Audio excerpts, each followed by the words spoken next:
C'est une grande joie que d'entrer dans cette année jubilaire que notre Saint-Père le Pape François inaugure en ce même moment en sa cathédrale de Saint-Jean de Latran à Rome. Saint-Jean de Latran, maire de toutes les cathédrales du monde. Et c'est en grande communion avec lui-même et avec notre évêque, Monseigneur Marc Hayet, que nous célébrons cet événement en louant Dieu pour la grâce qu'il nous fait d'envisager l'année 2025 sous cet aspect d'un renouvellement profond de notre foi dans l'espérance et la charité. Le pape François a placé cette année sainte, cette année jubilaire, sous le signe de l'espérance. Et il affirme en bien des points de sa bulle d'indiction combien le monde d'aujourd'hui, qui est tellement en souffrance et ce dans tellement de domaines, combien ce monde a besoin d'espérance et besoin d'apôtres de l'espérance. Le chrétien, enfant de Dieu, disciple de Jésus, ne devrait pas pouvoir être autre chose qu'un témoin d'espérance. Pas simplement d'un vague espoir qui n'est l'expression que d'un sentiment humain qui serait celui de se dire « demain sera meilleur, peut-être ». L'espoir peut être déçu. L'espérance, jamais. L'espérance est une vertu théologale, comme vous le savez.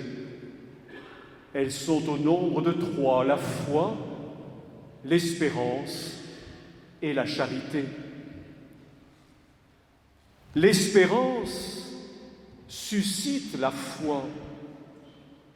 Et la foi et l'espérance engendrent la charité,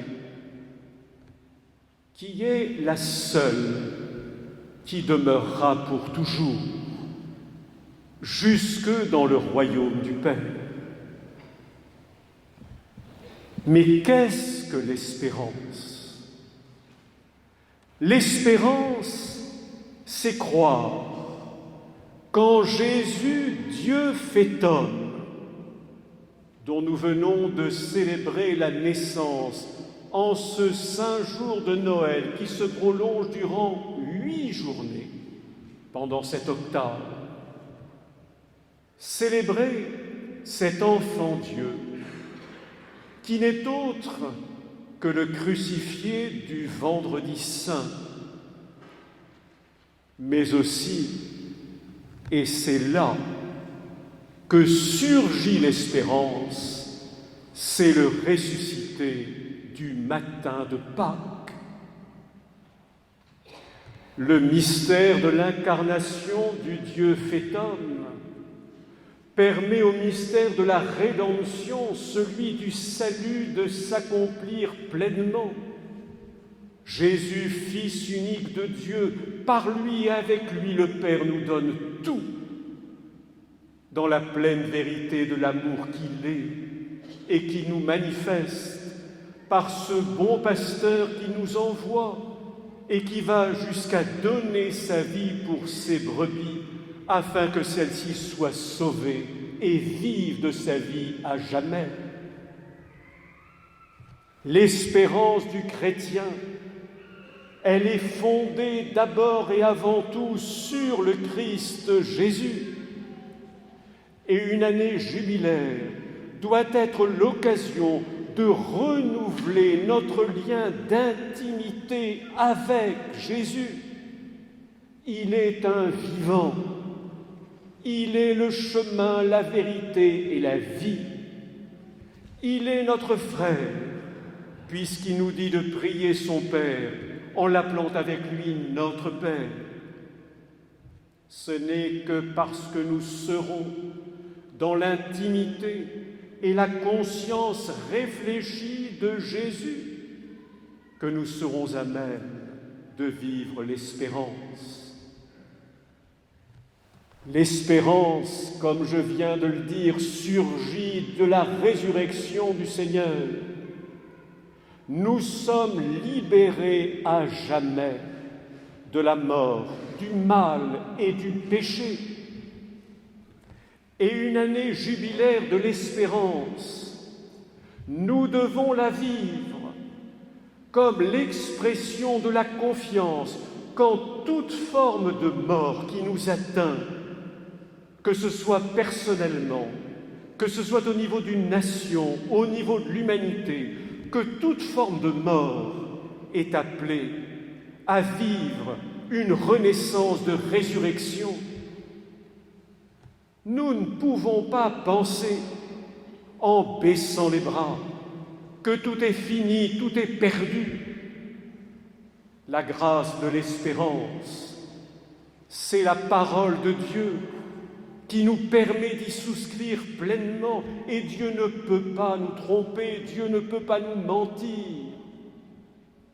S'il nous appelle à cette espérance, c'est qu'il nous en donne la possibilité, les capacités de grâce pour considérer justement que notre marche sur la terre est un pèlerinage qui conduit au royaume du Père.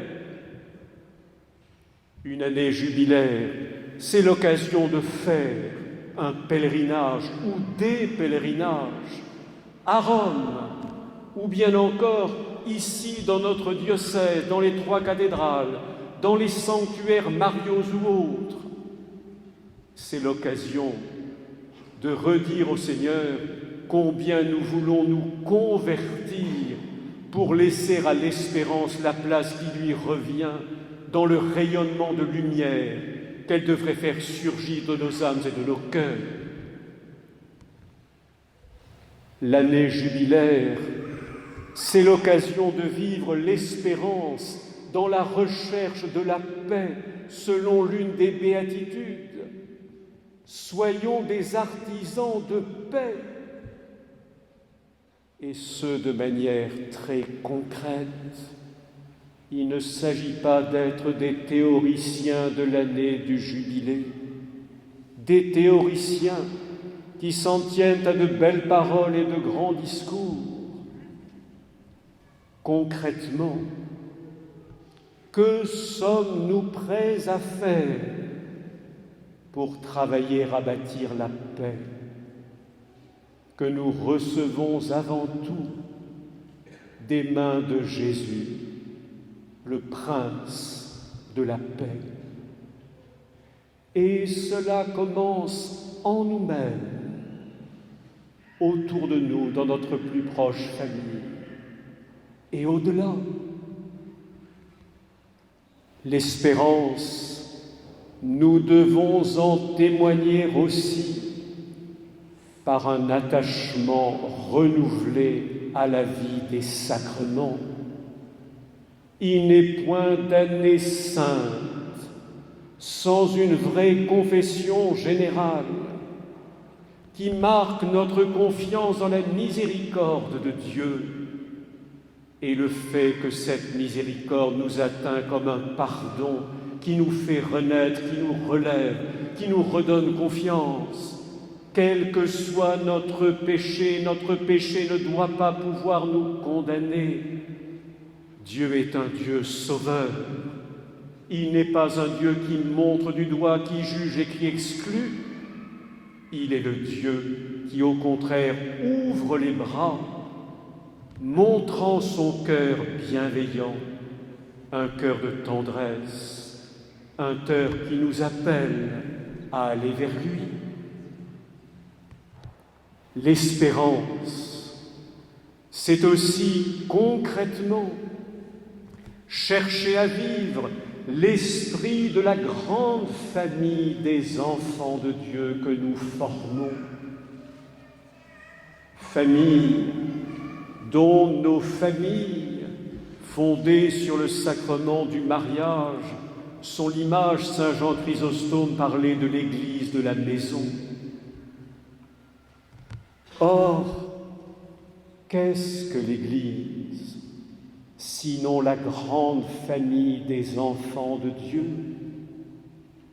Et combien pendant cette année sainte, nous devons donner le témoignage d'une fraternité profonde qui nous unit en étant attentifs les uns aux autres. Mieux que cela, en nous respectant les uns les autres, en nous accompagnant les uns les autres, partageant les joies et les peines les uns des autres. Cette fraternité, nous ne l'avons pas inventée, nous ne l'avons pas décrétée, nous la recevons comme un trésor que Dieu nous confie en Jésus, le Fils unique. Il est le Fils par nature, nous sommes les enfants de Dieu par adoption. L'espérance, enfin, c'est prendre soin des plus pauvres, en faisant en sorte de ne jamais en rester à ce qui n'est que l'apparence, ce qui est de l'extérieur. L'espérance voit jusqu'au fond de l'âme. L'espérance veut vivre la charité, c'est-à-dire la perfection de l'amour, à l'endroit de ceux qui en ont le plus besoin, qui sont les plus blessés, ceux qui sont les plus isolés, ceux qui sont malades. Que sommes-nous prêts à faire en cette année jubilaire pour vivre une espérance qui agit? Aujourd'hui, nous célébrons la Sainte Famille. Et je crois profondément que l'Église de Jésus-Christ a un grand devoir en ces temps qui sont les nôtres, d'être les apôtres d'une famille selon le cœur de Dieu, en laquelle l'amour vrai est vécu, un amour qui se donne, un amour qui s'engage, un amour qui pardonne, un amour qui permet des réconciliations, un amour qui recherche l'unité dans la communion. Et tout cela, c'est aussi ce que nous avons à vivre en Église. Alors, entrons avec toute notre énergie dans cette année jubilaire. Entrons dans cette année en ouvrant nos cœurs tout grands au Saint-Esprit, celui de notre baptême, qui a fait de nous des enfants de Dieu vivants de la vie même de Dieu, appelés à la sainteté. Esprit Saint de notre confirmation, accompagné de ces 7 dons sacrés pendant cette année jubilaire, ressortons de nos bibliothèques poussiéreuses, sans doute, là où ils sont oubliés, ces 7 dons, qui sont là pour permettre de vivre pleinement en chrétien. Seul l'Esprit de Dieu nous permettra de rendre possible ce qui nous semble à seule vue humaine, impossible. Que la Vierge Marie, notre Mère, Mère de Jésus, soit celle qui nous accompagne en cette année de pèlerinage, en cette année de conversion, en cette année de joie dans l'espérance, en cette année où, avec davantage de force, nous voulons dire au Seigneur notre foi en la vivant, en la partageant et en la proclamant. Amen.